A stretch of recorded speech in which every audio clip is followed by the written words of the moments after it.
Hari ini hadir kami pada kesempatan hari ini menindaklanjuti terkait laporan kami kemarin, ya, di mana ada laporan yang masih dalam proses hukum di wilayah hukum Polda Metro Jaya, khususnya di cyber, yang mana terkait adanya ujaran kebencian, penistaan agama, ya, dalam hal diduga telah melakukan tindak pidana, undang-undang ITE. Ya. Siapa itu, Bang? Itu berinisial AE dan salah satu prokes dokter, ya, dokter R, ya, inisialnya dokter R. Kita RL ya. RL, ya, RL. Nah, tujuan kita hari ini ke sini adalah untuk menindaklanjuti laporan kita sampai sejauh mana. Ya, artinya hari ini alhamdulillah kita sudah direspon dengan baik melalui Kasubdit, ya. Jadi yang mana ada kekurangan-kekurangan dari pemanggilan saksi ahli dalam rangka pemeriksaan saksi, ya. Artinya segala bukti sesuai dengan 184 KUHP sudah memenuhi, ya. Adanya saksi, adanya alat bukti, adanya rekam jejak digital, percakapan yang mengatakan bahwa ayat-ayat itu disandingkan dengan simsalabim dengan menyatakan kun fayakun. Artinya di sini kami sebagai umat yang beragama, jadi kami sangat keberatan terkait persoalan. Mungkin akan dilanjutkan oleh diduga ayat-ayat ini sebagai mantra gitu ya? Sebagai mantra. Ya, tambahan dari kami bahwa satu, pertama bahwa seharusnya, ya, sejak 5 tahun yang lalu perkara-perkara penistaan agama ini mulai mencuat, hal ini nggak boleh lagi terjadi. Ya, kejadian-kejadian di masa lalu itu harusnya menjadi pembelajaran bukan hanya bagi orang-orang yang terkena saja, tapi bagi kita ini juga, ya. Pihak-pihak unsur-unsur orang yang mempunyai agama, kita harus benar-benar menjaga toleransi, menjaga hubungan antara umat beragama, sehingga cara-cara seperti ini sudah harus dihilangkan.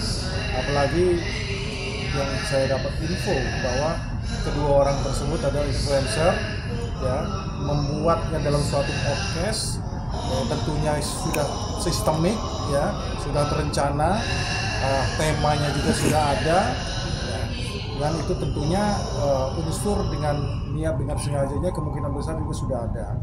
Nah, berikutnya adalah bahwa direct evidence atau bukti-bukti yang sudah dihadirkan oleh pelapor dan kami dari kuasa hukum juga sudah cukup, ya.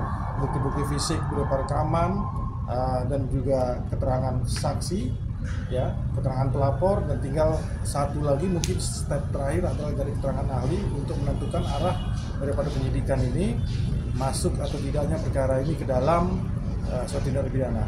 Nah, yang pasti bahwa dugaan perbuatannya dulu sudah ada, itu dulu. Jadi pembuktian dalam pidana itu ada 2 step yang harus tahu. Itu apakah ada perbuatannya, kedua apakah perbuatannya itu masuk pada unsur pidana atau tidak. Nah, di step pertama sudah masuk, perbuatannya itu bisa kita buktikan itu ada. Ya, tinggal kita masuk ke step kedua bahwa perbuatan ini akan kita challenge untuk masuk ke dalam suatu perbuatan unsur tindak pidana. Kasusnya sudah penyelidikan atau masih tahap sidik atau masih penyelidikan? lapor? Ya, artinya kasusnya masih dalam proses penyelidikan ya. Nanti kalau udah penyelidikan kan naik gitu kan, penyidikan kan seperti itu. Artinya dengan adanya seperti yang disampaikan oleh rekan kami Pak Hendarsam tadi, itu sudah sangat jelas sekali. Artinya perkara ini dari awal, dari bukti awal kan 2 alat bukti seperti yang disampaikan tadi itu sudah mengarah, sudah ada perbuatannya. Nah, untuk menguatkan dari laporan kami ya, artinya harus ada ahli. Ahli inilah yang akan nanti menyimpulkan ini apakah menjadi pidana atau tidak dalam gelar perkaranya dari pihak cyber seperti itu. Jadi di prakteknya teman-teman, proses lidik yang proses berkutatnya dialektika masalah proses perkara ini adalah dilidik sebenarnya. Kalau ketika sudah lidik sudah cukup, bukti segala macam naik ke sidik itu cuma tinggal mengulang saja apa yang sudah terjadi di dalam proses lidik kan gitu kan. Para saksi-saksi pelapor dipanggil, saksi-saksi dipanggil, ahli kembali dipanggil untuk mengkomplitkan proses dari lidik ke sidik tadi. Jadi sebenarnya ya berkutatnya di sini, dilidik dulu. Kalau sudah naik ke sidik itu udah tinggal menentukan siapa tersangkanya saja seperti itu. Bang, rencana sudah dapat info terkait yang dilaporkan ini atau terlapor sendiri sudah diperiksa? Mungkin pelapor aja ya. Pelapor ya Pak Hernanto ya. Ini sebenarnya perkara ini kalau menurut saya ini cukup lambat juga ini. Iya. Ya, dari tanggal 6 April 2023. Jadi kalau saya sebagai pelapor ya mudah-mudahan ya dalam waktu dekat ini kalau perlu besok atau lusa lah itu saksi ahlinya dimintai keterangan agar ada kepastian, karena ini kan bukan hanya perkara pidana ya, tapi menyangkut juga masalah agama, agar ada kepastian nih bahwa perkara ini masuk nggak sih unsurnya. Kalau memang nggak masuk ya di SP3, biar saya juga bisa mempelajari lagi nih tentang tentang kun fayakun ini tadi kan. Nah, saya meyakini bahwa kenapa saya jadi pelapor, karena saya meyakini bahwa kun fayakun ini disandingkan dengan simsalabim ini ada masalah. Saya meyakini seperti itu.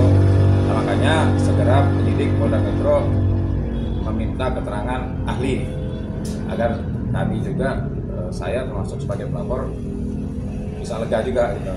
Masih ada kepastian lah. Nah, apalagi ini sekarang kan Dr. Richard Lee-nya sama RP Dishon kan belum dipanggil nih. Nah, ahli dipanggil, baru mereka dipanggil. Saksi-saksi kita udah ya? Ya, saksi-saksi udah semua. Mudah-mudahan Polda Metro cepatlah menambah keterangan dari ahli. Oke. Mengingat kasusku dulu ya, kan saat ini juga aku jadi kuasa hukum dari pelapor. Dulu pengalaman aku juga yang namanya kasus ITE itu kan benar-benar apalagi ini kan tentang agama ya. Dulu tentang personal orang aja, dulu kasus aku diperlakukan yang benar-benar terlalu ekstrim kalau menurut aku, karena dulu Gali sendiri habis di BAP langsung dijemput paksa detik itu juga gitu. Jadi sampai segitunya hanya karena konten waktu itu ikan asin di podcast gitu. Nah, sementara ini kan bicara tentang agama. Jadi kita sebagai kuasa hukum juga meminta dari Kapolda Metro juga untuk cepat ya untuk sigap kasus ini benar-benar diperhatikan, jadi atensi, karena cukup lama dan menyangkut agama dan masyarakat banyak gitu. Jadi kita butuh kepastian hukum, karena jangan dibeda-bedakan. Dulu kok giliran kasus ikan asin mungkin karena lawyernya hebat jadi rame ya. Kalau ini kan walaupun kita juga melapor, tapi kan benar-benar penistaan agama sih gitu, diduganya seperti itu. Jadi kita memohon segera cepat diproses biar langsung dipanggil saksi ahli.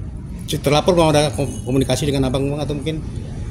Kalau terlapor nanti tunggu panggilan dari. Tapi udah ada komunikasi dengan ini nggak? Iya. Nggak ada komunikasi. Kalau kita nggak ada komunikasi. Ngapain juga? Mungkin dia minta maaf atau gimana? Nah, itu betul. Dan sampai saat ini yang kita sayangkan adalah dari mereka belum ada untuk kata-kata permintaan maaf. Padahal sebetulnya kan minimal ada rasa lah ya kan, tapi ini dibiarkan saja seperti angin aja. Nah, mungkin itu juga kita kecewa ya sebagai agama orang Islam juga.